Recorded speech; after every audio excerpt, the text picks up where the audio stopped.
First, you want to mix all your liquids.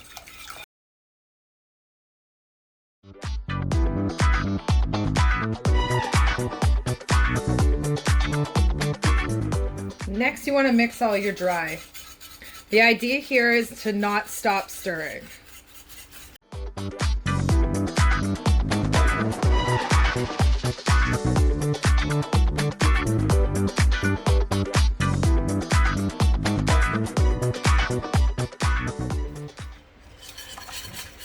Next, we're going to pour our batter into our baking pan. It's okay if all the toppings start to float around. Just try to evenly distribute them a bit before adding to the oven.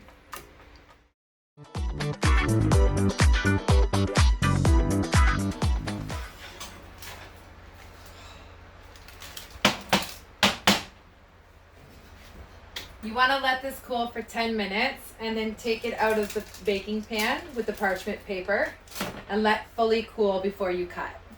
Well, this concludes our ginger snap loaf. I'll leave the serving size and the nutrition facts in the comments below for you. I hope you enjoy this meal as much as I do. Remember, gladiators, champions are made, not born.